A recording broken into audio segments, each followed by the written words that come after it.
Hi everybody, and welcome to another episode of Muley Reads. Hey Muley, it's your old pal Steve the Monster coming at you from Knoxville on the other side of Tennessee. And you know what? I'd really love to hear the story about the three bears. You know the ones I'm talking about, right? With the big Papa Bear and the sweet Mama Bear and the little baby bear.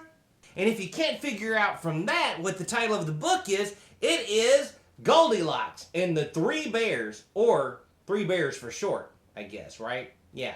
Okay, so let's go ahead and read this, and I will probably have a little bit of commentary throughout because there's some things she does that I do not agree with. No sirree, Bob.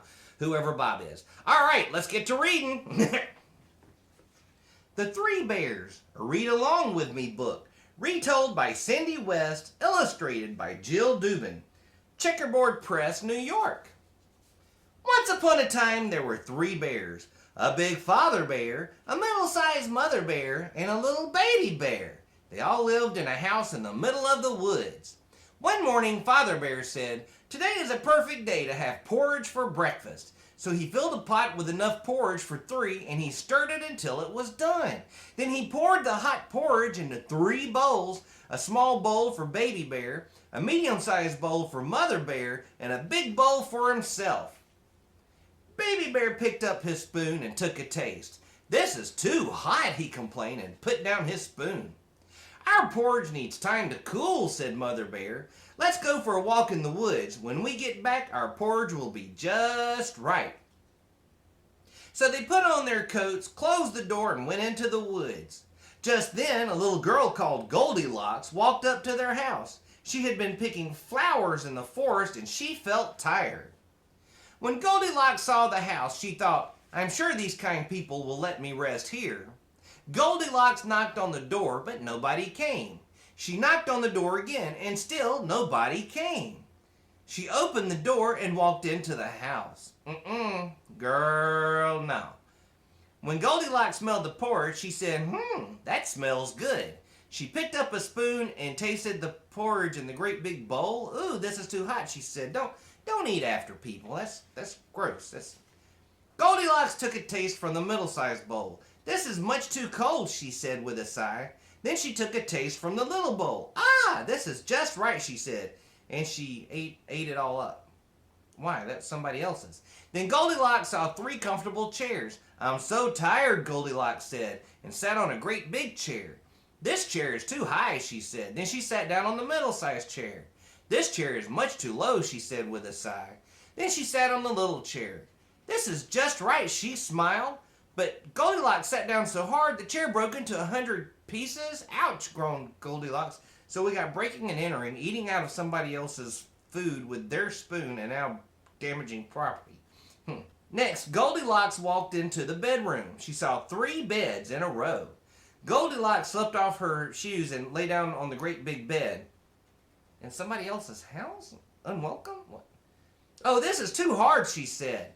Next, she lay down on the middle-sized bed. "This is much too soft," she said with a sigh.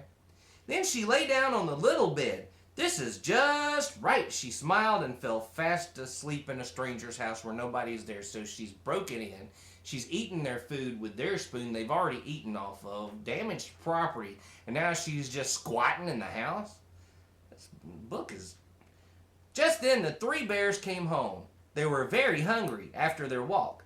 When Father Bear picked up his spoon, he growled, "Someone has been eating my porridge." Mother Bear picked up her spoon and said, "Someone has been eating my porridge." And Baby Bear whispered, "Someone has been eating my porridge and has eaten it all up." Yeah, little girl that broke into your house. Somebody needs to call the police on her. Then Father Bear saw his chair. "Someone has been sitting in my chair," he growled. "Someone has been sitting in my chair," said Mother. "Someone has been sitting in my chair," squeaked Baby Bear, "and it's all broken." Then the three very unhappy bears walked upstairs to their bedroom. "Why? Somebody just stole your porridge and broke your property. You should be calling the police." "Someone has been sleeping in my bed," growled Father Bear. "Someone has been sleeping in my bed," said Mother Bear. "Someone has been sleeping in my bed," shouted Baby Bear, "and here she is." His angry voice woke Goldilocks up. When she saw the three bears glaring at her, she jumped out of bed, raced down the stairs, and out the front door. And Goldilocks never ever went back to the three bears again. And those bears lived happily ever after. What a terrible story. You know, you should never go into people's houses that you don't belong there, and not without permission, and you should never eat other people's food. I mean, if they invite you to do it, then sure, why not, you know? But don't just take it. I mean, it's wrong to just take somebody else's stuff, especially when you go into their house uninvited, and then you break their stuff. Ugh, what a horrible... Goldilocks is terrible. Goldilocks are terrible. Blech.